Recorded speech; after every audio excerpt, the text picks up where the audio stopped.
Okay, so we are very lucky to have Dr. Jeremy Ridenour presenting to us today. He is a psychologist at the Austen Riggs Center, and he's going to be presenting to us about, from my understanding, the kind of the core affects, motives, and existential themes in psychotherapy for psychosis. So welcome, Jeremy. Thanks for joining us, and you can jump right in. All right. Thanks so much. Let me just get my PowerPoint going. Um, okay. All right. Okay.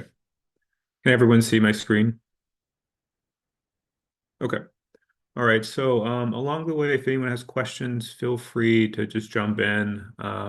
Hoping to talk for maybe 45 minutes or so, and then we can have a chance to talk. But if there's anything I'm saying that's unclear, that needs clarification in the moment, don't hesitate.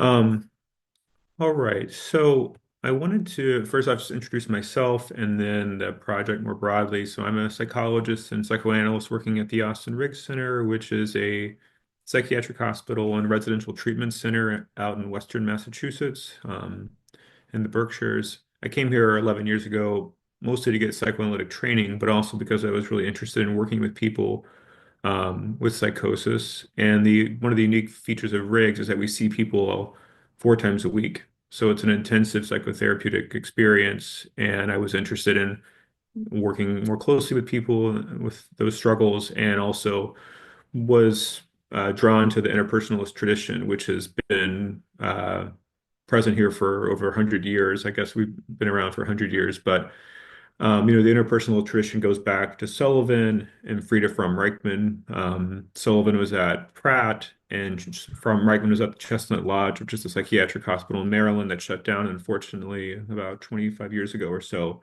But it was sort of renowned as the psychoanalytic hospital for psychosis throughout the 20th century. And we had many people go from the lodge to Riggs. And so I was drawn to learning more about that tradition and how to do intensive psychotherapy in this context.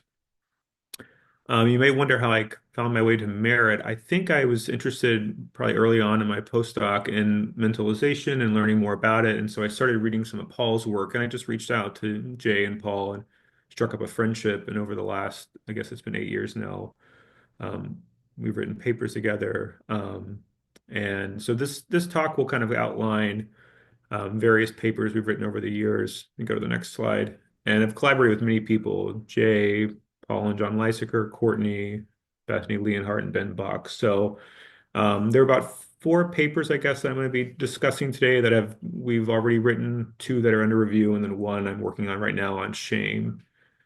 So my hope is really to kind of express some of the principles underlying how we've been writing these papers and how to think more deeply about um, psychotherapy and just what it means to be human, and also what's the experience of psychosis like. So the initial paper we wrote back a couple of years ago asked the question, how does therapy with people with psychosis get stuck, and what are the things people can do to try to navigate out of what they call in psychotherapeutic literature an impasse? So how do things get kind of broken down? How does engagements become sterile or stereotyped? And so in that paper, we describe various elements therapists might do to try to get things unstuck. One of the first things we notice is that I think sometimes psychotherapy breaks down, and there's some evidence in the CBT literature when people can't get on the same page or when they don't have a sort of shared goals. There oftentimes there's dropout in therapy. So we talked about the importance of maintaining an intersubjective stance where neither the therapist nor the patient's perspective was privileged, and how to hold both in tension. My sense, and this kind of comes more from, I guess, being trained in psychoanalytic therapy, is that sometimes I was encouraged to be uh, incredibly neutral, to just stay with the patient in their world and to not impose any of my own ideas. I think out of some fear that any disagreements or disruption of the patient's narrative, delusional narrative, could lead to breakdowns in the alliance, which I think there's some truth to that and some wisdom, but ultimately it's not sustainable. And on the other hand, we talked in the paper about how sometimes in CBT there can be a kind of therapist as reality expert or arbiter of reality, in which the therapist is imposing ideas, which can lead again to a breakdown in intersubjectivity. The second element that is important to me, and I'll kind of describe throughout this presentation, was the importance of embodying an open-hearted stance. I took this from a paper that actually came out of a nursing journal about like how to do existential nursing, which I had never heard of before, but it's really interesting to me. And they described how do nurses treat patients with dignity and an open-hearted way. And they described three things that I think are interesting for us to think about as therapists. The first was the importance that when a nurse is ministering to a patient, it's very important that they not lose sight of their shared humanity because it's easy in the nursing field and it sometimes can be easy in our field to dehumanize the other person or to not want to identify because their experiences are so frightening or maybe on some level aversive. And so they talked about the importance of having a kind of identification. I could be in this role. This could be me. And so how to maintain that identification. They also talked about, though, the importance of allowing the other person to be other and different and not collapsing the difference between the nurse and the patient. So as to recognize that I will never fully know this person. I have to allow for them to be a mystery to me on some level. And there's some quote by Sullivan once, he says this somewhere where basically human beings barely know anything about themselves.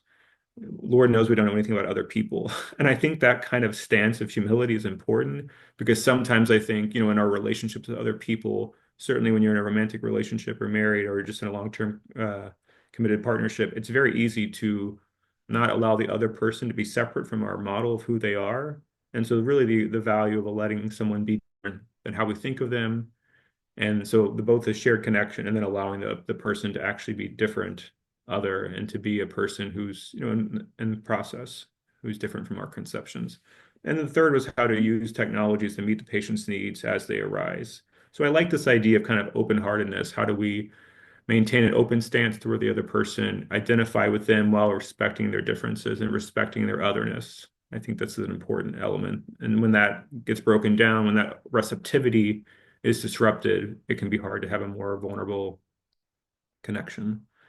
And the two other elements we talked about in this paper that I think are important was one about what does it mean to speak the unspeakable? What does it mean to say things that maybe feel too dangerous to say, or to make an interpretation that feels off limits, or to even notice just patterns in the relationships that's continuing to emerge. So say um, maybe that the therapist is having trouble getting their thoughts in during a conversation or feeling like if they ever challenge a patient's perception of their mother or something, whatever it might be, that it's will sort of be the end of the relationship. And so how to actually put those on the table rather than to just feel them and leave them unspoken between the two. And the final idea was about recognizing the pain beyond psychosis. And I'll talk more about this, but I think this is an important thing because sometimes people become rather attached to their symptoms or to their ways of being in the world. And I think one of the questions for us, rather than getting frustrated, which one can get, is to ask ourselves, why does this person need to be this way? And what would they stand to lose if they changed, or if they maybe questioned their beliefs, or if they stopped relating in this kind of way?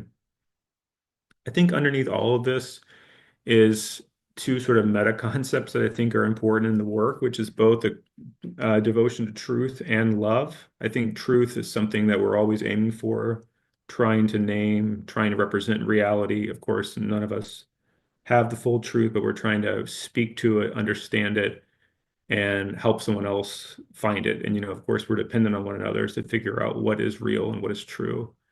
And on the other hand, I think we're also trying to do this work with a kind of open-hearted, loving stance as well. And I think if those two things aren't united, there can be a lot of problems that emerge. If you're offering truth without love, usually it's just judgment or it's condemnation or criticism.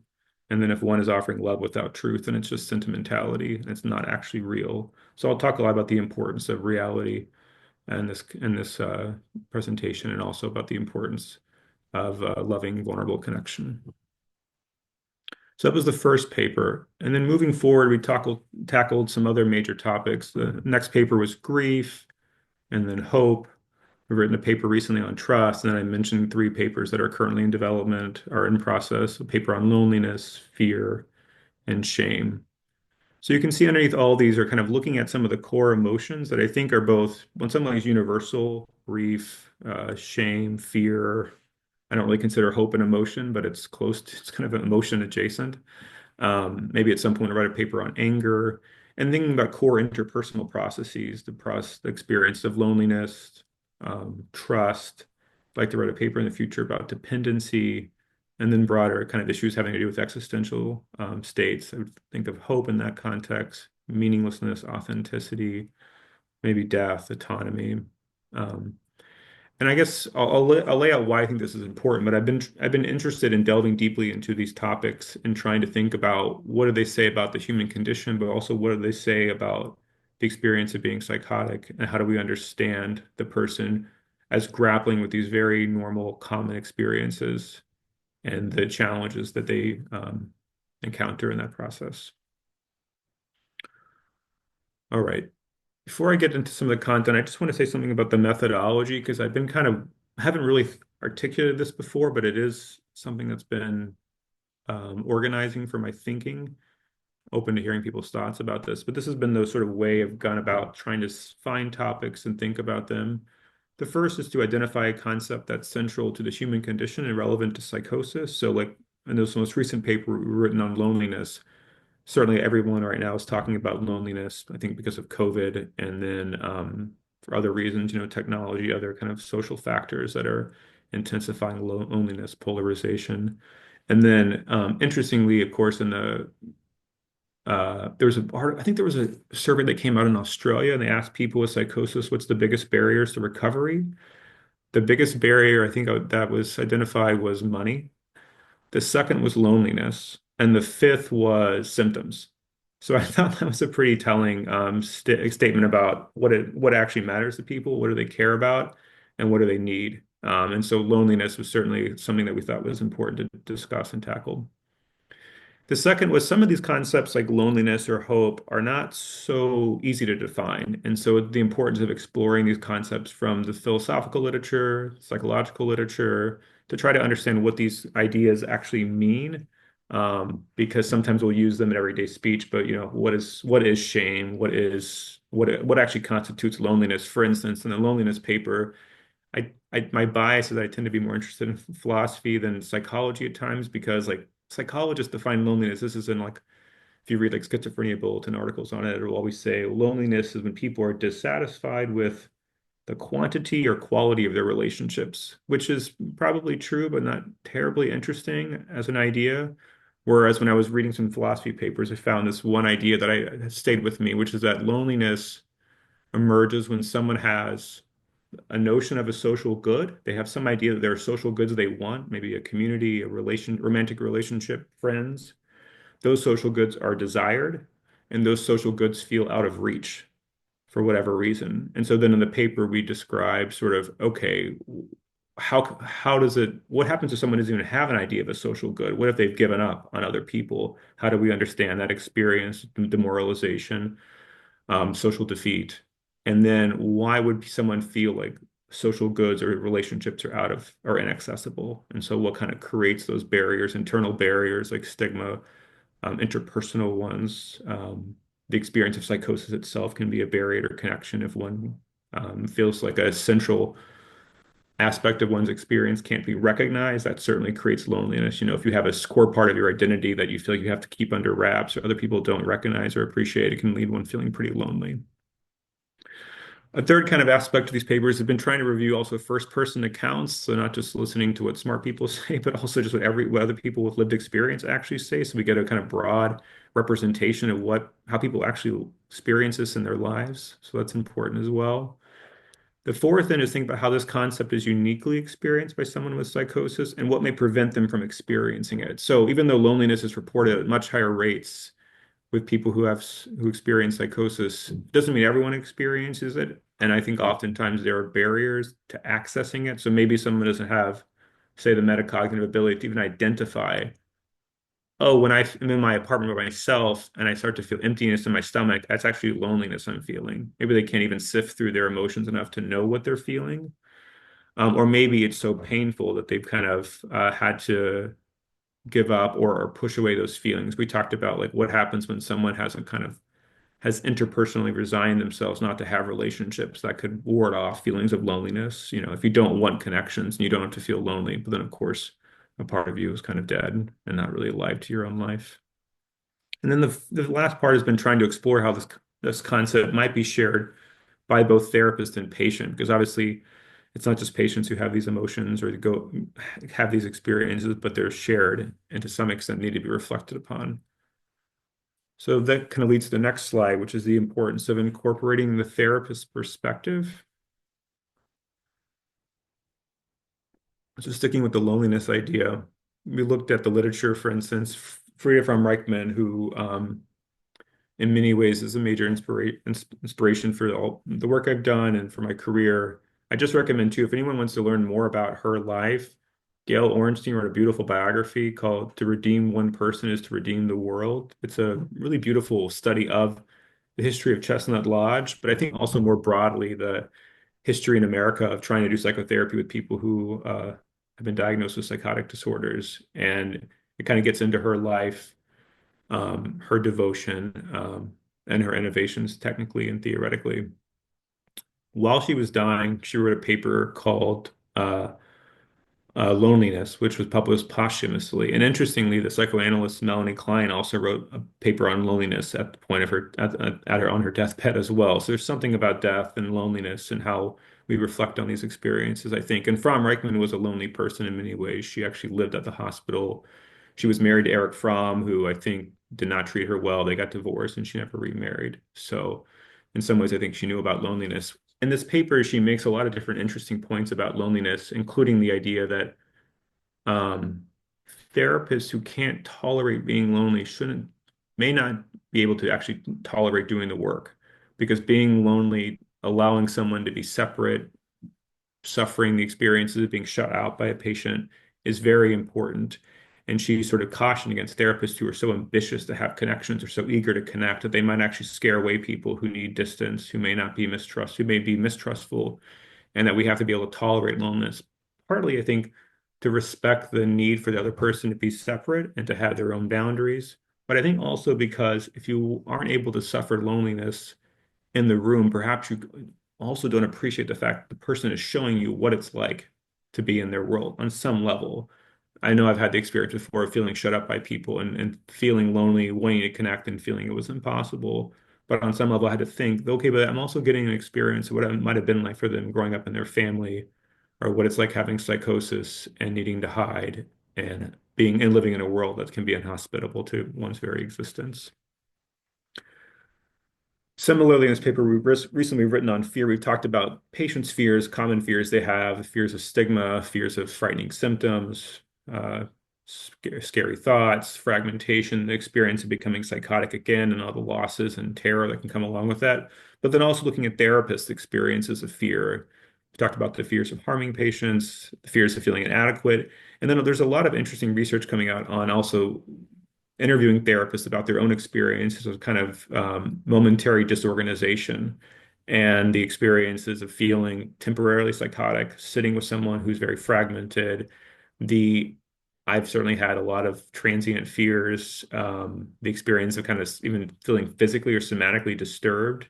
And so also discussing just like how this work impacts us and how to reflect on those experiences and think about them. I really think this is one of the reasons people don't want to do this work sometimes is because I know my first experience clinically was one of the most disorienting experiences in my life when I was working with someone who suddenly started showing delusions, and I was completely unprepared. And I remember feeling out of my element for I don't know, maybe 24 hours. So I think I think it's important to think about how these experiences go both ways, and again, when to talk about them, and certainly how to think about them on our own, so that we can maybe recognize how we're getting a brief snapshot into how the patient experiences their own life world and what it might be like to feel like one's mind is fragmenting or that one's thoughts are falling apart. Okay, so that's some of the kind of methodology of the papers. So going sort of back to the basics, one of the tensions in these papers, and I feel this more broadly talking about the topic, is how to understand both the unique challenges that people with psychosis face, while also recognizing that they're experiencing common dilemmas.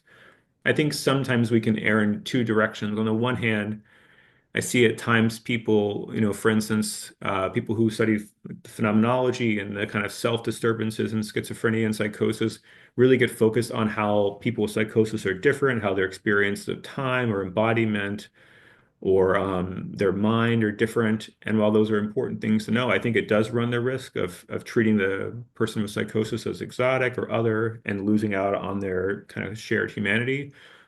On the other hand, I'm cautious about trying to blur the lines between psychosis and normality because I don't want to downplay the more tragic elements. For instance, over I think about half of people with psychosis will attempt suicide at some point in their life, and so the suffering is real. The experiences, I think, are in some ways different, and how to hold that tension between this is a human being having a difficult experience and neither alienating them by seeing them as completely different or pretending that their differences are the same as ours. I think that tension is something that we have to try to hold together to avoid stigma on the one hand, and then I think denial on the other. Here's a quote actually that I think is interesting that struggles with this tension. This is in the Frida von Reichmann biography. It was written by Joanne Greenberg. You might remember she was from Reichmann's patient who wrote, "I Never Promised You a Rose Garden." Here's a quote she had when she had a debate with Carl Menninger, who ran the Menninger Clinic back in the mid-century. I once got into an argument with Carl Menninger in which he said, "Well, it's all a matter of degree." And I said, "Yeah, if the difference in degree is a difference between a glass of water and the Atlantic Ocean, it's a matter of degree." People like R.D. Laing wanted to blur the difference between sick and well because they look over that line and they see a human being on the other side. But the line is all sick people have to steer by. If you blot out the line, sick people have to draw it again. Frida knew that. I find this quote really fascinating. I'm not sure I agree with it, but I think I thought it was a helpful experience, helpful thought to think about, like what happens when we try to blur the lines between psychosis and normality, and what does it actually do? Um, and I think certainly the anti-psychiatry movement, while there's great things about it, there are other things that are troubling. I read a recent book on this actually. It was called The Best Minds by Jonathan Rosen, who talks about his friend who was a brilliant guy, went to Yale Law School and had chronic schizophrenia and had a difficult end to his life. But he talks about the ways in which he felt that anti-psychiatry, the way he was sort of taught to think about psychiatry, in some ways minimize or glorify the experience of psychosis. And I'm always very wary about people who do that or romanticize them as kind of prophets who are seeing the truth. So anyway, I thought this was an interesting debate between Joanne Greenberg and Carl Menninger. All right, so let me outline the principles next, and then I will get into some of the specific content around grief and hope in these papers. Okay, so here are three core principles that I think in some ways probably already connect with sort of the principles and merit, but these are the ones I've sort of been working on my own and with some of you as well. So I'm going to go through these three and then discuss them in more depth. The first is to recognize that people with psychosis are facing common dilemmas, and yet their capacities and limitations impact how they meet these challenges. So how to appreciate that they are people who are meeting the world, they're trying to develop, and yet they're also encountering particular challenges along the way. The second is to appreciate the complexity of both psychosis and reality. I'm going to talk about I don't know, the pros and cons of each, but the ways in which there's challenges, with both, with facing reality, with facing psychosis, and there's comforts as well. And the third is the importance of transforming affliction into suffering. Okay, so let me go to the common dilemmas first. I thought about this for a while and how it's interesting that if you think about some of the core themes of delusions, that they reveal kind of fundamental questions that we all ask ourselves at one time or another. I don't think these are so explicit, but I think they are implicit in the struggles people are having. So you think about a paranoid delusion. Someone's fundamentally asking, who can I trust? Can I trust what people say? Can I trust the world? Can I trust that other people mean what they say? A grandiose delusion on some level, someone's asking, am I important or worthwhile? Do I matter? Does anyone care about me? And then with erotic manic delusions, I think there's a question people are asking is, am I desirable? Does anyone want me? I like to think about how these delusions in some levels, and really in general, how symptoms themselves are kind of questions people are asking on some level. They're trying to wrestle with recognizable difficulties, and there's an effort to try to learn something, even with these symptomatic, uh, even with these symptoms or kind of confusing thoughts. So then in these papers, we've also been wrestling with some central questions, and I'm going to outline them to you and then talk more specifically about a couple of them. So one of the first papers we wrote had to do with how much do I want input from others? Do I want to maintain kind of my solipsistic position, or can I dare to have more of an intersubjective exchange? How much do I want to open myself to others? Open-heartedness versus guardedness. How much can I face the losses and disappointments of my life? Can I accept versus denying these difficulties? And then do I dare to get my hopes up and want more? So just to pause here, these, in my mind, are really questions that we're all asking on some level, really, as we go throughout our lives, is that how much do we really listen to other people? How much can we actually let ourselves be known? How much do we look at the pain of our lives versus ignore it? And how much do we actually dare to want? Because, wanting things, hoping for things, of course, is intrinsically risky because we're not going to get everything that we want or hope for. So those are kind of common to questions that we all ask, I think, in our lives. And yet I think these are also questions that are really essential to the experience of psychosis. After someone has a first psychotic episode, can they look at the wreckage? Can they look at the disappointments? Can they look at the losses that often accompany that experience? Or say, as they try to sort of dig themselves out of that hole, what do they want? What do they hope for? How ambitious are they going to be? How do they balance that appreciation of their limitations while also not giving up on themselves? And I think these are questions, again, that are essential both to the human experience, but also definitely apply to my work of helping people recover after a sort of devastating experience, such as a psychotic or manic episode. Some more questions. Paper on trust was really, can I afford to trust others? What risk am I willing to take to be less lonely? How much can I face my deepest fears about my mind and the world? And can I stand to look at the areas of my life where I'm ashamed? Um, Again, in the trust paper, for instance, we talked about it's not just a matter of helping people move from, say, global mistrust to trust, but also helping people to really develop the capacity to know how to make judgments about who is trustworthy. Because I think in life, it's not as if we're all just, I think really the whole point is to be able to learn how to discern. It's not a matter of just being globally trusting. There are people obviously we shouldn't trust, and sometimes we shouldn't trust ourselves either and question our own motives. But it's a matter of how do you develop the ability to know how to trust and mistrust rightfully. So again, these questions, I'm hoping you kind of get the sense of what's animating these papers. These are big questions that we're all asking on some level, explicitly and implicitly. And then the question is how does this uniquely show up in the experience of psychosis? And how does it affect people? And how can we also maybe, as therapists, join them in those questions, in the integrity and the importance of asking these questions, um, and wrestle with them, and help them think about these dilemmas that are very important to the human experience. The argument I would make is that by focusing on these questions, we're moving, we're sort of looking at the person with psychosis as being an active person who is trying to live their life, trying to develop and take calculated risk, and striving for the things that many of us strive for as well, feeling good about oneself, a sense of autonomy, purpose, intimacy, and a sense of belonging. So they, rather than seeing them as sort of passively being just overridden by symptoms, but actually people who are actively asking themselves questions, trying to solve dilemmas, and then figuring out, again, how to take risk and how much risk to take in their lives.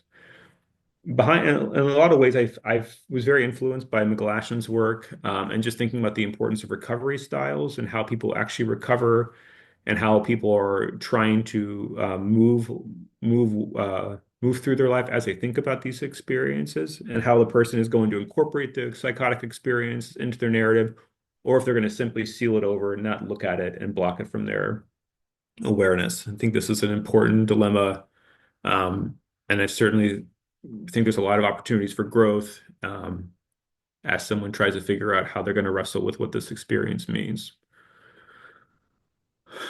I'm going to pause there and see if there are any questions. I'm about halfway through. I'm also a little tired, so I'm just going to take a second.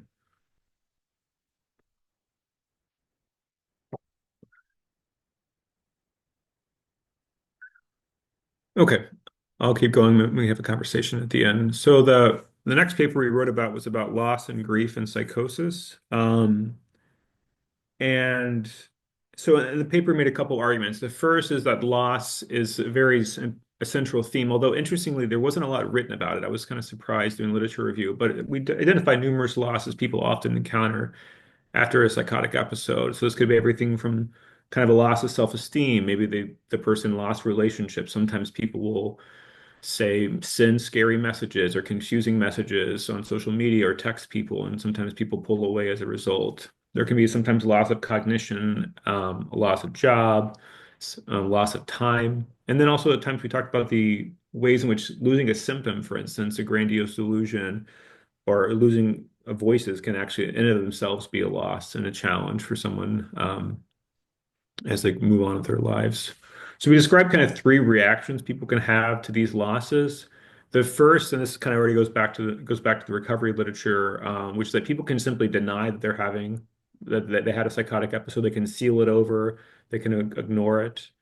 Um, and that can, I think, be in the more classic way where someone just sort of denies that they have a mental illness or that they experience anything notable. But I think there can be like softer forms of denial where people will sometimes say, well, that'll never happen again. That was a one-time thing. If I hadn't done this or that, then it wouldn't happen. And there's a kind of effort to deny that there's an ongoing vulnerability potentially to another psychotic experience. We also described what we call like a negative integration, where people may bring the psychotic episode into their narrative, but it kind of leads to a collapse of the self. Paul wrote about this with the insight paradox and how there's this troubling finding that sometimes when people gain more insight into their mental illness, they all then actually become more depressed, and described how if stigma particularly is influencing how someone is seeing, say, the experience of being psychosis, it really heightens hopelessness and depression. So sometimes people can maybe gain insight, but it actually doesn't lead to a complex integration. Instead, the healthy self, you could say, is kind of defeated or completely collapsed in the face of one's grappling with having a mental illness. So the third reaction we described as a complex integration, and here's how we describe the process of how someone might have a more complex way of bringing in their psychotic experience into their sense of self. The first thing we recommend is that clinicians just first try to understand what the experience was like and to try to understand what was at stake in the experience for someone. Because I think sometimes we're so quick to maybe impose narratives or our own feelings onto the experience. We don't actually understand what it was like for someone and maybe what it meant to them. Because if we don't know what it was like, then we actually don't know what they lost within the experience, both with the experience itself, but also the casualties of their life along the way, losing jobs, having to leave university, whatever it might be. The second thing we discussed was the importance of attending to the primary loss. It's been my experience, and it's not always the case, but that's oftentimes people, when they look back on a psychotic episode, they'll talk about one thing in particular they miss. So it may be that someone is really mourning the fact that they don't feel as sharp as they used to because of the antipsychotic meds they're taking, or maybe they're really missing the job that they love that they can't get back because they acted strangely in the workplace. I like this quote from Melder Crozier, who says, "Grief is just love with nowhere to go." So one of the things I think about too is sort of like, what is someone missing? What was their kind of deep love, and how do we help them think about that love that's been lost? And also then to notice the emotions that might block acceptance. It's fairly common after someone has a psychotic episode to blame themselves or maybe to become angry.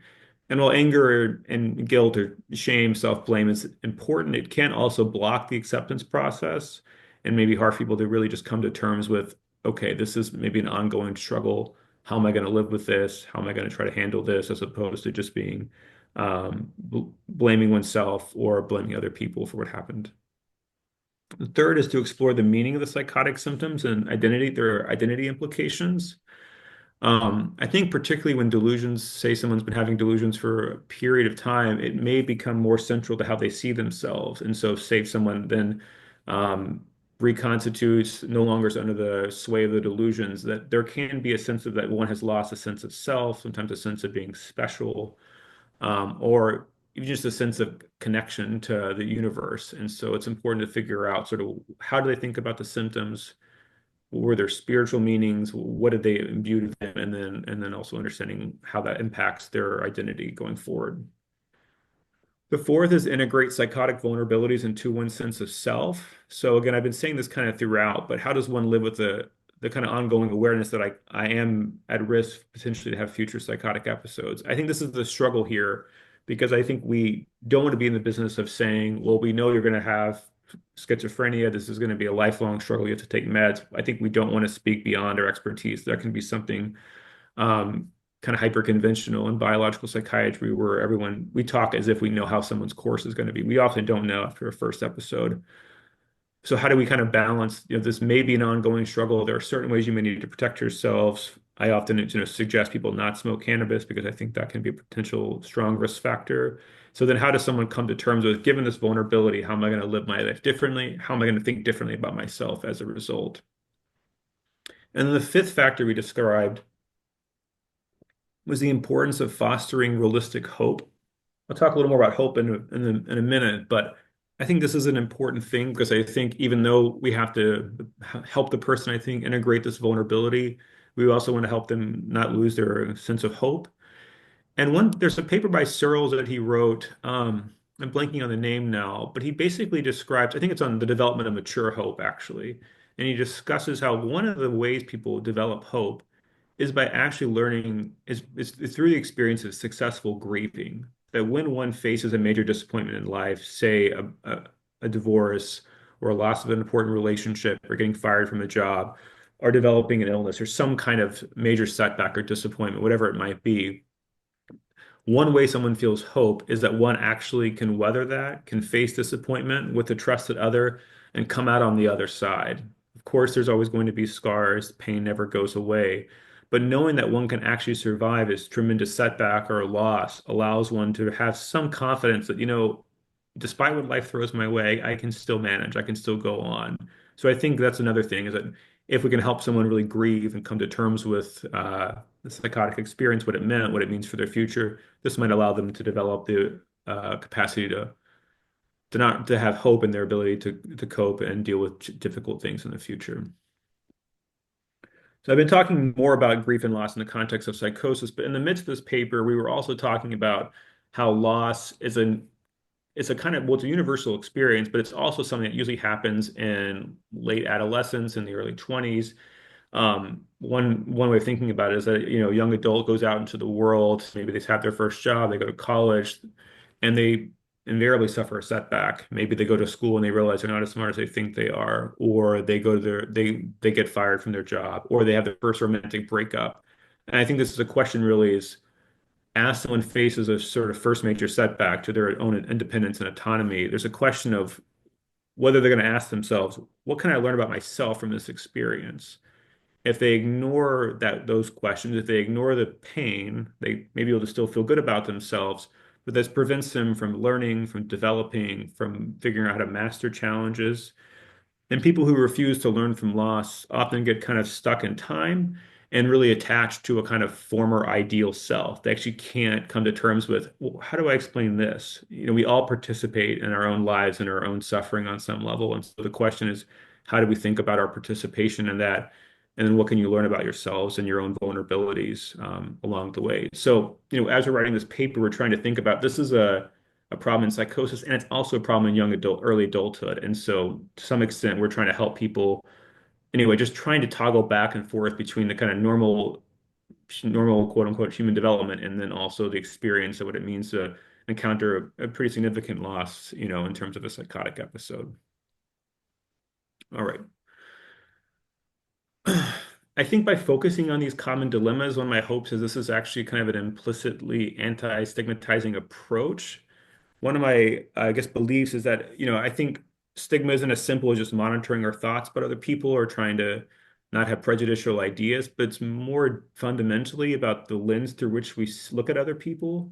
And so I think by trying to provide this sort of more looking at kind of common dilemmas, this is a way of seeing people with psychosis as dealing with this, basically the same things we're all dealing with, which is can I focus? Can I dare to have hope? Can I look at these losses in my life? Can I think about my identity and my challenges? So to me, this is a kind of important element of encouraging a non-stigmatizing lens that holds the complexity, hopefully, of the person experiencing psychosis, is seeing their both developmental strivings and their ongoing challenges. All right, so that was the first major principle. And the second ones I'm going to touch on are a little bit shorter. So the second one is trying to appreciate the complexity of reality and psychosis. And this is, I guess, comes from partially my psychoanalytic background, which is sort of thinking of psychotic symptoms as to some extent defensive. Fromm Reichman always says that symptoms express anxiety and they ward off anxiety. That symptoms have a way of holding further anxieties at bay. So for paranoia, in some ways, obviously, it expresses tremendous fear, but it's also a massive barrier someone creates that I think often wards off fundamental fears of fragmentation, of kind of flimsy boundaries between self and world. And so it's a massive defense as well that I think keeps oneself intact and creates a kind of barrier between self and world and others. So I think, in some ways, thinking first about psychosis, the horrors of psychosis are obvious, I'm sure. There's tremendous terror, fragmentation, confusion, the loneliness, despair. Then there's the social reality of being stigmatized, being feared, being discriminated against. And yet, psychosis also can provide people with a sense of discovery, purpose, connection. Um, and so, it's sort of complex to think about how is this experience both negative and in many ways harrowing, and in other ways may also be self-protective. And like I was saying earlier, what does a person stand to lose if they gave up a symptom? Well, what's behind it? What's on the other side? So as much as we want to help people reduce symptoms, we should also think about how they're self-protective. This is another kind of earlier paper by Searles, written in 1961 on, oh yeah, it's on the inevitability of death and schizophrenia. It's pretty interesting because, this came out in the 60s before Ernest Becker wrote his book, Denial of Death, in the 70s. And Becker was influenced by psychoanalysis and also anthropology, thinking about theories of neurosis. But Searles has this really interesting paper where he makes a couple of arguments that I found compelling. The first is he says, to be a human being who really can live one's life fully, one has to be able to confront one's own fears of death. That being able to confront death anxiety is central to being a human being. But to be able to actually tolerate that, one has to have an intact identity to actually tolerate the fear that comes with thinking about death. And so, in some ways, a person who has a sort of fragmented identity faces a real challenge when they try to confront fears of death because they can overwhelm them and lead to further fragmentation. But the other thing he notes that I thought was really interesting is he says, if you study delusions closely, you'll notice that what's absent in a delusional structure is that there's hardly ever any notion of tragedy. And by that, he meant that when you think about like a paranoid delusion, oftentimes everything is caused, everything is intended. There's no sort of accidents. There's no just the kind of sadness of everyday life, people getting in car crashes, an early cancer diagnosis, a child getting sick, war. Instead, everything is intended and is meant to harm. And so he pointed out the ways in which sometimes symptoms like this can ward off the tragic elements rather than dealing with, say, some horrible accident. Someone then has a way of explaining it as intended, as meant, and to some extent almost provides a kind of sense of security from the arbitrary horrors of everyday life, for lack of a better term. And so I thought that was another interesting thought to think about how tragedy is something that's hard for all of us to really accept. And in many ways, delusions, I think, can ward off the kind of tragic elements of life, or in their kind of structure of explanation, it's hard to actually accept contingency. Okay, so I mentioned this a couple times now, but one thing about the pain behind the symptom, one thing I guess is important is just to appreciate that symptoms serve a function. And behind them is often tremendous shame and confusion. So in this paper on open-heartedness, we describe the losses beyond the losses that people would have to confront that go beyond the symptoms. And there are three we just discussed. The first is if someone gains more awareness into their episode, they might experience a loss of certainty. They could experience a loss of identity. And the third is experience a loss of self-esteem. So I think, when someone, for instance, sets aside a delusional experience and gives up a delusional explanation, there can be tremendous fear and uncertainty. I once worked with someone who described the experience of being psychotic as being just electric. He felt so exhilarated. He felt like everything finally made sense. He could read everyone's thoughts. He could make sense of everything. There was no more confusing, ambiguous communication.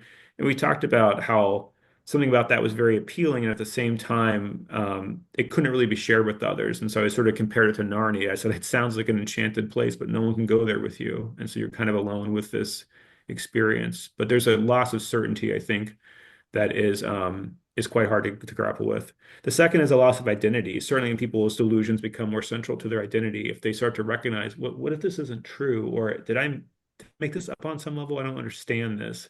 This can be really fragmenting. And then finally, I think looking at what happens after a psychotic experience or how one behaved can lead to a lot of shame, sadness. So we have to appreciate that there are losses intrinsic to developing insight. And I think this could hopefully inspire more respect for why people might sometimes push away these reflections or these ideas, but ultimately bearing the grief of these losses opens new doors for development. And again, I think that applies to psychosis, but certainly applies to all of our own lives as well. All right, the next thing I want to talk about is integrating painful realities. So I've talked about the kind of self-protective nature of psychosis and also the ways that it expresses a lot of fear and pain. But then I'm going to talk now about reality. So here's a quote from Sid Blatt and Dick Ford. Troubled persons, as we all do to some degree, create imaginative worlds divorced from reality in an effort to reduce pain and discover safety. Um, I like this quote because I think it highlights the fact that we all struggle to face the reality of ourselves, other people in our lives, in the world. I mean, certainly in the States right now, people are frightened about the election. It can be hard to really face the fears and uncertainty in this world.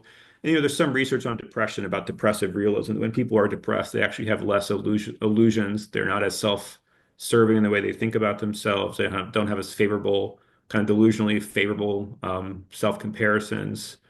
And the quote by T.S. Eliot, I think, also hits this home, which is that people are absorbed in the endless struggle to think well of themselves. They were often trying to maintain self-esteem. We're trying to live in a world that's safe, in which, to some extent, we're good, other people around us are good, and that we're loved. And I think it's going to be very hard to actually to question those thoughts, to change our ideas about ourselves. So I just say this all because I know I've certainly gotten in this place at times working with someone where I really want them to be able to question their ideas or to think differently about a symptom or maybe to start to um alter their perspective in some ways. And I think I have to ask myself in those moments, well, okay, but why is that so difficult? I mean, there could be the lack of, say, reflective abilities to actually hold multiple pieces of information, but also maybe emotionally there's something quite challenging about shifting one's perspective. But I think it's the same thing for us too. Like, how hard is it to actually take in, say, our significant other's perspective on us or their criticisms? I mean, we spend a lot of our lives warding off those ideas, warding off our own self-judgments, projecting them outwards. And so I think it's important to recognize also that reality is for us painful to integrate, and it is for people, obviously, who are struggling with psychosis as well. Okay, my final kind of major point was the importance of transforming affliction into suffering. This comes from the philosopher and mystic Simone Weil. I liked her distinction between affliction and suffering, so I'll talk about it a little bit. So she writes that affliction is the uprooting of life, a more or less protracted equivalent to death. Thoughts flee from affliction as promptly, as irresistibly as an animal flees death. She herself suffered actually quite a bit physically and emotionally throughout her life, but she talks a lot about how affliction is a kind of unthinkable pain that affects both body and mind, and it feels utterly senseless.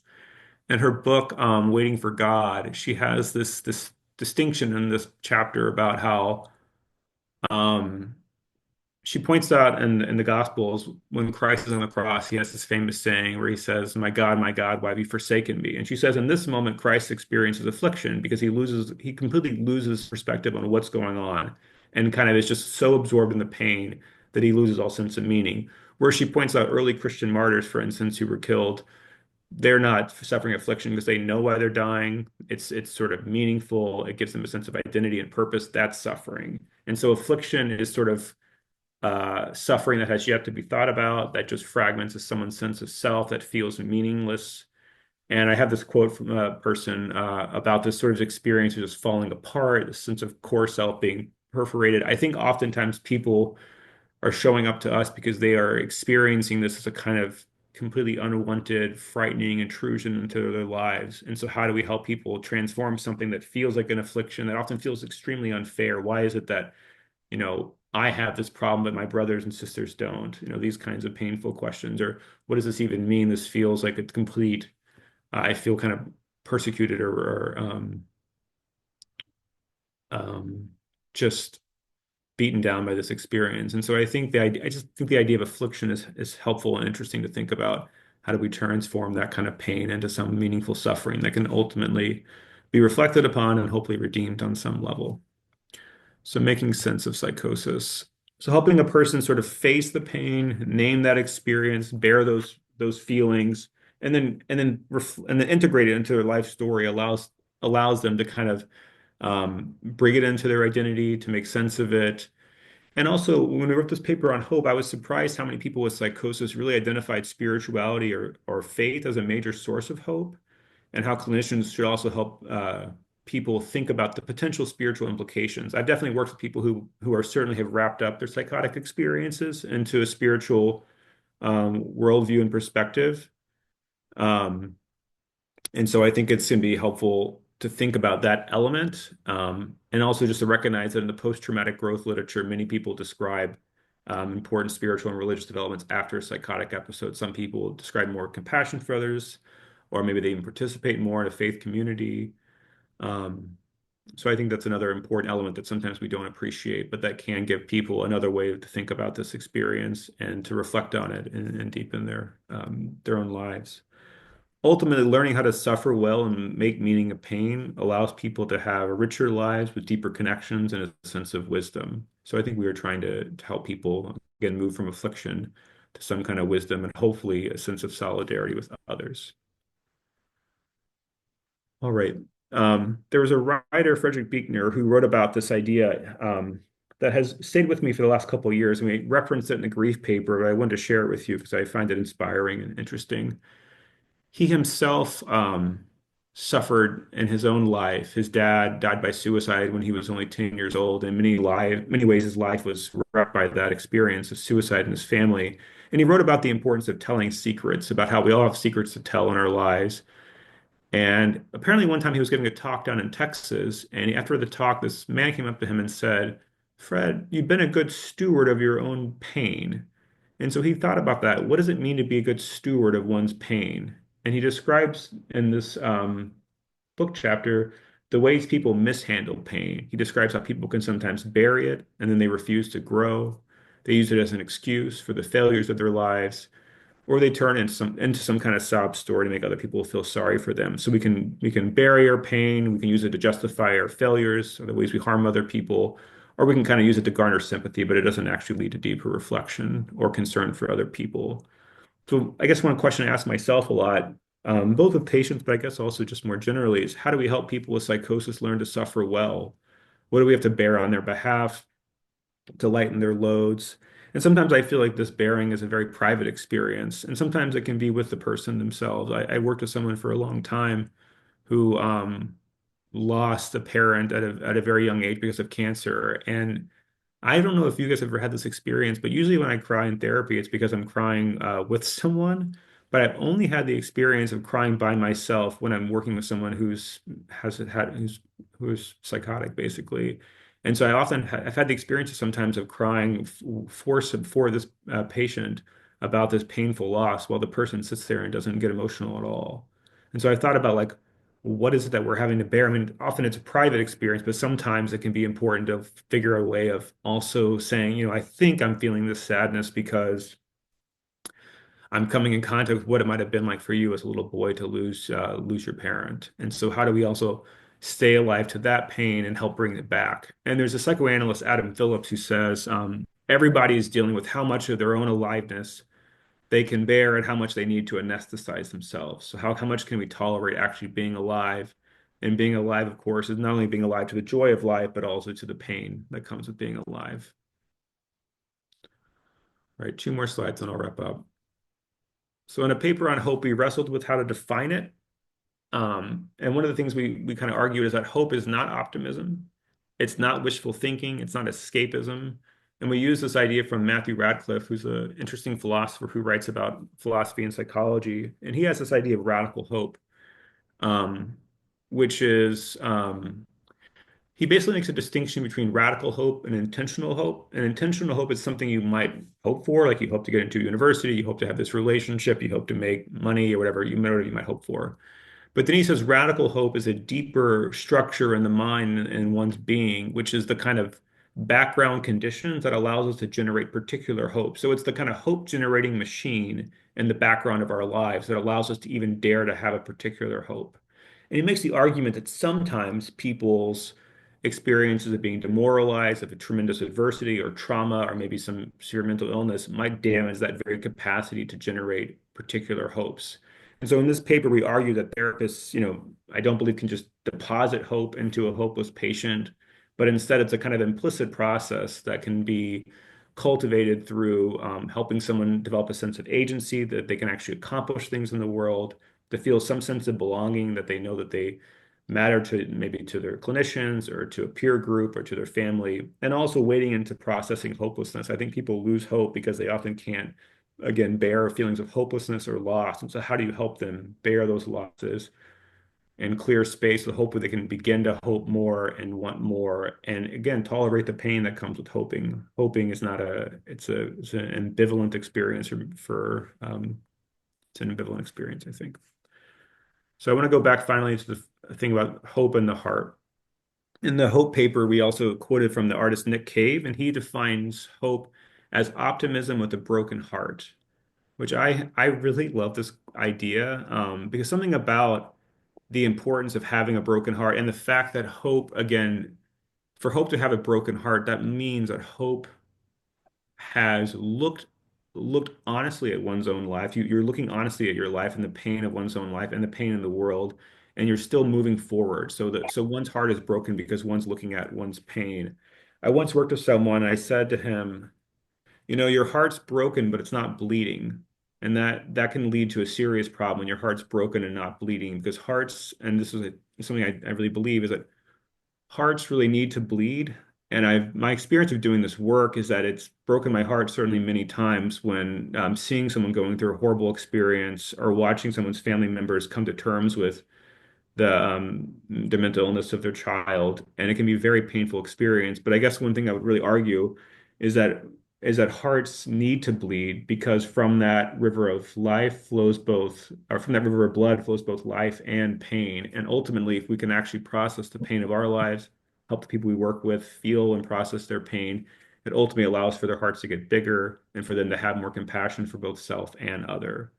So that's sort of the last thing I would make is just mention just the value of helping someone actually let their heart break and then hopefully rebuild it through time and patience and understanding. So I'm going to stop there.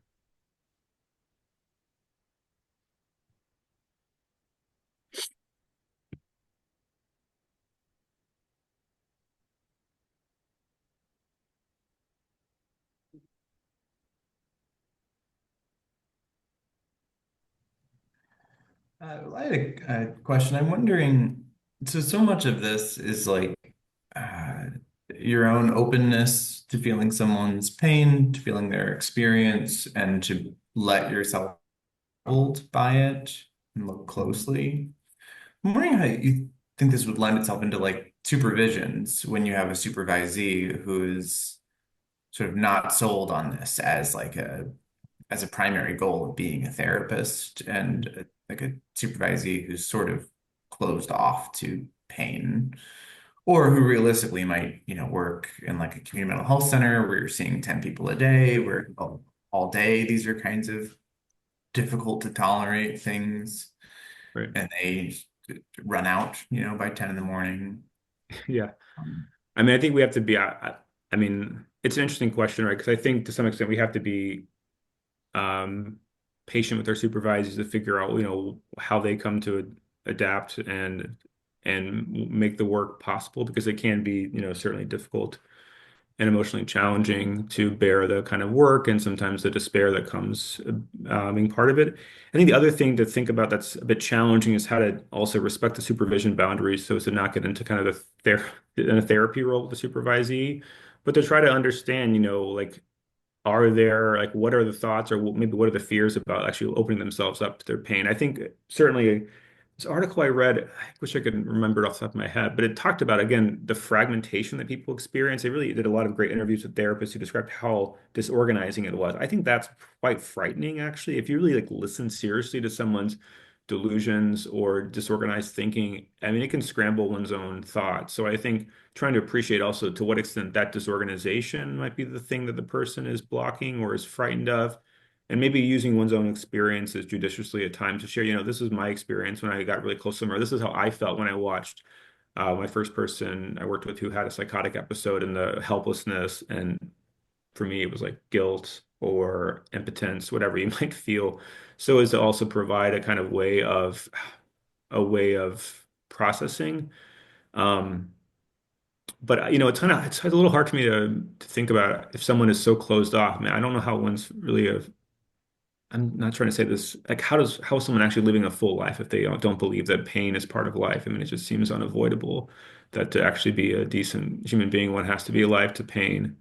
Um, Partly just to have some sense of compassion for other people, but I think that you have to think about how to use your own experiences and then also to try to carefully wade into maybe what are the defenses there and how to respect the kind of therapy supervision boundary, which can be hard. Yeah, I think it's helpful. I think sometimes it's wondering what my own expectation is for the supervisee and how much they can Right. tolerate in a day. And then other times it's like, well, I know for myself over the years I've done therapy, I've become more open to this stuff and more able to feel it. But a lot of those years I've been a supervisor where I see fewer people. I Mhm. see a lot of it from a safer distance. Um, and then I've been sort of in supervising people. Sometimes it's hard that they have these ideas about themselves that are just more complicated than they'll allow for their ideas about their patients to be. But it is helpful to sort of think some more about like what sort of how to scaffold that or how to just name that in myself with them. I feel like Jay wrote this good paper a couple years ago after and with other people too about like kind of supervisory dynamics and kind of some of the common roles therapists take up. I'm sure some of you might know this paper, but it's helpful to think about too. Also, like, what does someone think their role is? Do they think they're like an advocate or a cheerleader, or are they going to be like, or they're going to be the arbiter of reality, whatever it might be, trying to just tease apart like, okay, well, what's your theory of change? How do you think that works? And then how to help someone maybe deconstruct that a little bit as well. Yeah, thanks. Sure.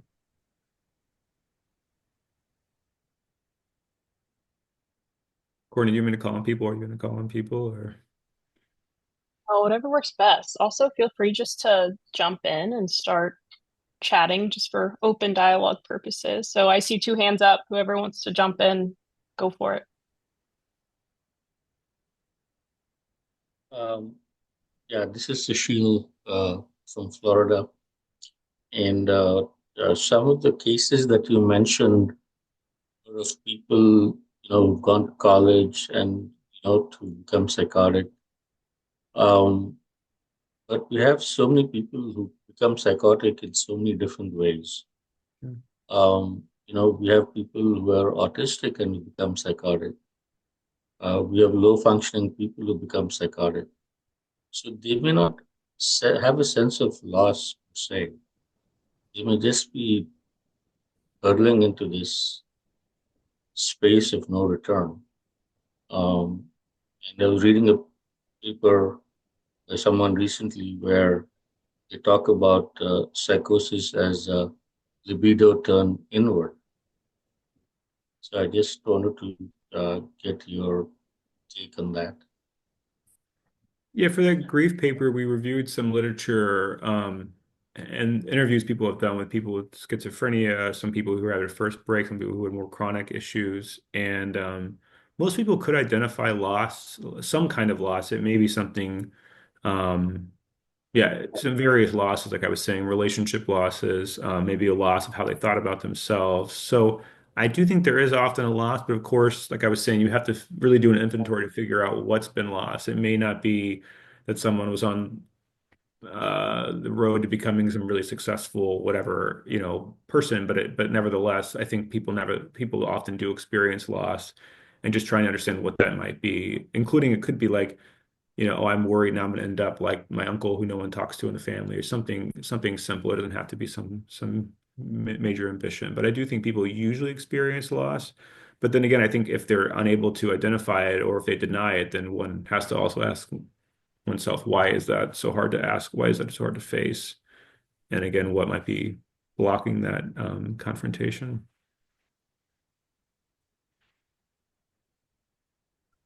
I can go next. Thank you for the material, Jeremy. Kevin Rice from New York City. I was reflecting on the some of the material that you started with around the boundaries between stigma and difference. How do we manage that with, within the context of, anti-psychiatry and then also just in supporting people with serious mental illness and respecting those differences while also still maintaining the Right. human connection and relatedness.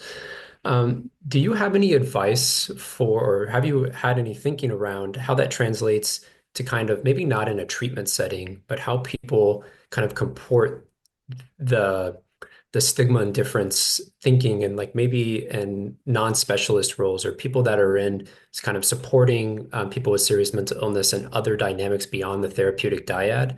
And is there one where you kind of it makes sense to maintain that level of difference where you're creating accommodation and or is that level of difference only useful for kind of insight in the processing that you do in kind of a therapeutic dyad? Or is there a level of like broader social kind of recognition or maybe non-specialist ways that they can be like, I guess, informed, like they're not able to treat those things, but they have an informed perspective that allows them maybe not to re-stigmatize, but also, or is it that they just basically just don't behave as if there is any difference because difference requires processing, right? And therefore there's Yeah. settings for that. And therefore, I'm just thinking about there's a lot of ways in which people with serious mental illness interact with health systems that are not necessarily trying to help them.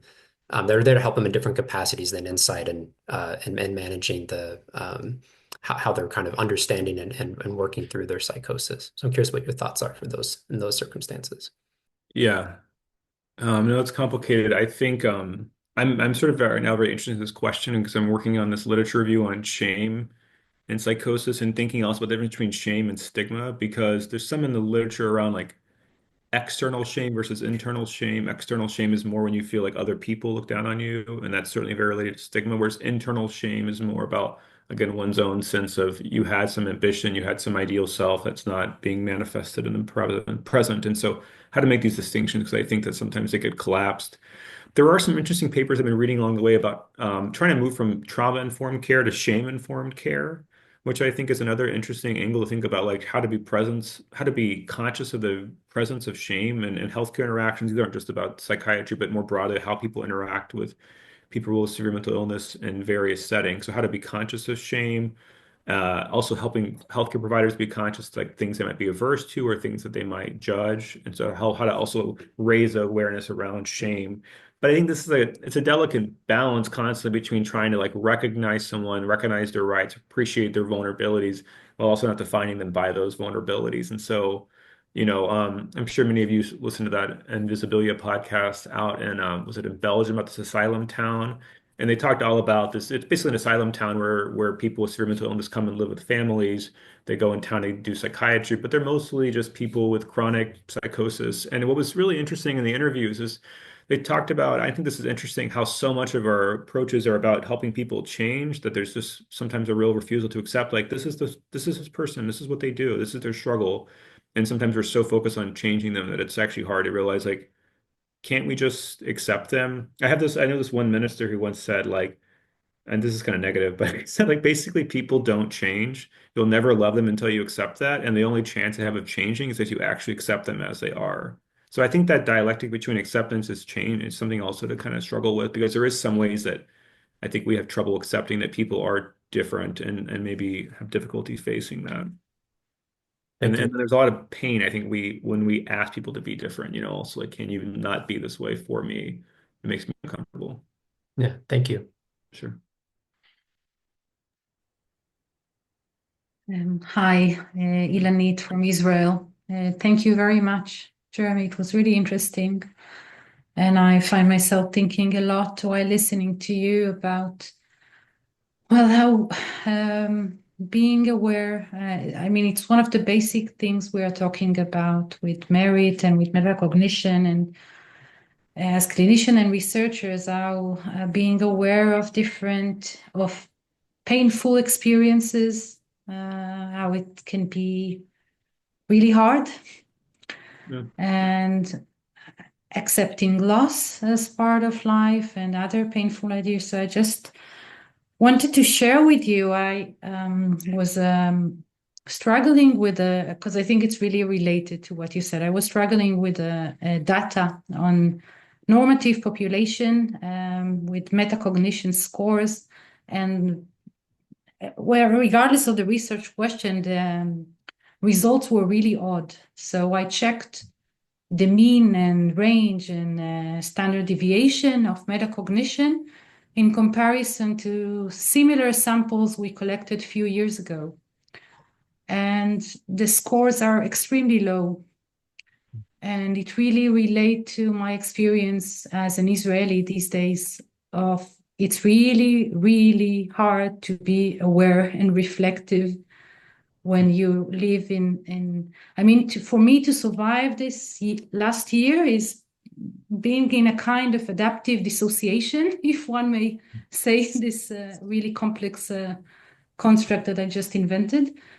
So I think it's also accepting, and if we go back to the field of mental illness, so it's if people experience repeated experiences of rejection and pain and losses, it's not like a one event. It's something that it's accumulated. Mhm. So of course one will be more defensive in a way, and I wonder about also accepting the need of someone to be distant from experience for a while, and like kind of, I don't know, am I clear? Yeah, it makes Yeah, sense. I think that's clear. Okay.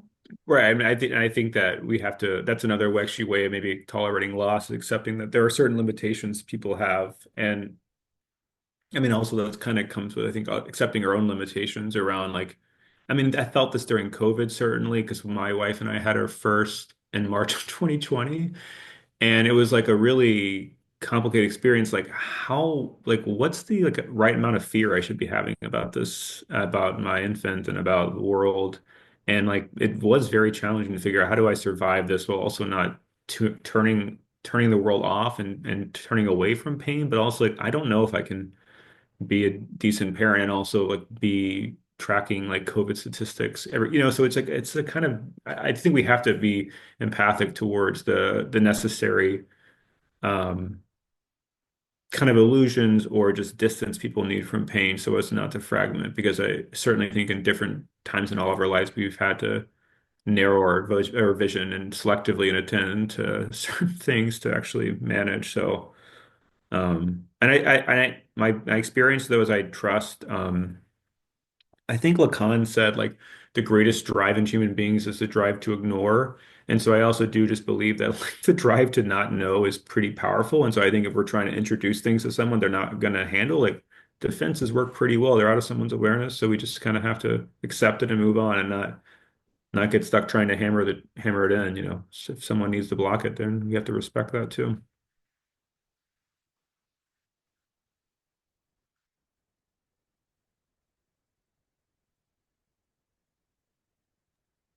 This isn't necessarily a question, but maybe a thank you. I'm doing a book club in the PRRC with veterans, and the pick for this section of the club is Man's Search for Meaning, which is obviously a book of profound suffering.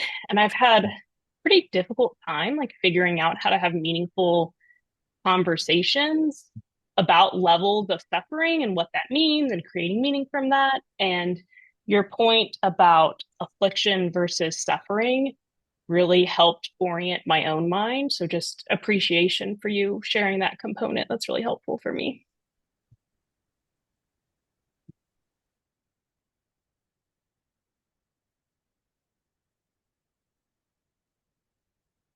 I think too, like one thing I've noticed certainly in the last couple of years is also just how people are relating to their own pain. And I think like there are different like levels, like where people sometimes struggle to honor their own pain, like, oh well, I shouldn't feel this bad because I have this privilege or that privilege. And I think, it's interesting to think about the ways people develop certain defenses around like, well, I don't get to feel this because it's worse over there, or it's worse in Ukraine, or wherever it might be. And just how to, I feel like that's become, I've noticed that more and more with people where I'm trying to appreciate their values and respect them, and also wonder about how we created kind of a society where only certain people's pain matters, and the trouble of appreciating like, well, even if you don't agree with someone's politics, they're probably also in pain. They're also probably hurting. And I think that I find that to be more and more politicized thinking about those issues, and how to how to navigate those conversations have been challenging but interesting.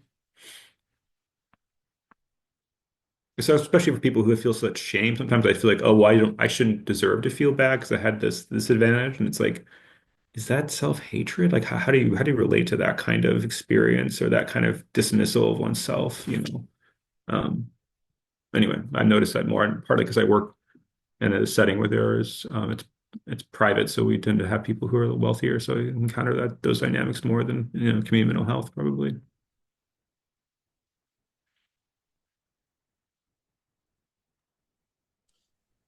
Um, I just wanted to, so Louis from France, I just wanted to share a thought. I've been working a few years later on the continuum of psychosis and what it does when people believe in the general population, and also when professionals from mental health believe that there is a continuum from normality to schizophrenia, for instance, and we show that stigma reduced. So yeah, I, I, I think that I was last year's really encouraging my patients to believe that it's a question of degrees and all of that. But more and more, I don't think it makes sense, or maybe for some persons that have uh, a relatively high metacognitive abilities, I think that talking about that might help. But I saw that it was not the case from when I was talking about this with someone that had a lot of pain, and yeah, maybe recognizing that it's a unique experience. And I mean, not saying that there's a category, diagnostic category, and there is essentialism, but yeah, um, I don't think that I am clear even in my own thoughts. So in English, it's even more difficult. So yeah, so I don't know how to talk about the things with my patients. Well, I think that in this paper, I think recently on fear, we were talking about like, I think there's a question too, but like the kind of in CBT, there's a lot of focus on normalization and trying to kind of, I think sometimes encourage a kind of using the kind of diathesis stress model, and sometimes like therapists even encourage to describe kind of unusual or anomalous experiences as a kind of way of mitigating the sense of otherness or difference. And I guess I'm a little skeptical of that as being effective, and B, wondering if it sometimes is like, how is that received? I mean, I suppose if someone felt like, oh, no one in that world has had this experience, it might be helpful to say, well, and blah, blah, blah. But I also do sometimes I felt like I don't know. I guess I'm conflicted about normalization and how to think about how to think about that, because sometimes it feels like cheap empathy to me, and I'm yeah. So I struggle with that quote, by Joanne Greenberg, thinking about it, because like I agree that there's a continuum, but also I worry sometimes about the motivations to scrub away differences or ignore them. Uh, but I mean, have an argument about it. I'm not completely convinced. I guess the normalization stuff sometimes I feel is a little Mm. questionable to me, Yeah. and especially in the way it's talked about, it feels like, um, yes, I've had similar experiences maybe, but do I want to? I don't know. I worry something about it's Mm. disrespectful. Mm. Thanks. but I mean, people may feel differently.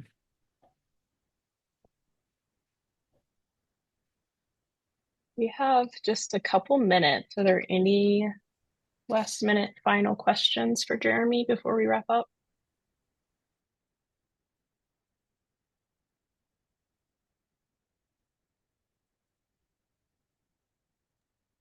Okay, well, thank you so much, Jeremy, for being here and giving the presentation and leading this discussion. Our next quarterly meeting is February 3rd, and I believe Jackie Abate and Adam Craig will be presenting on making meaning of client loss. So stay tuned for more details on that. We hope some of you can join us again. And I did put a chat up just with those final reminders and some contact information if anyone is interested. So thank you everyone for being here. I appreciate it.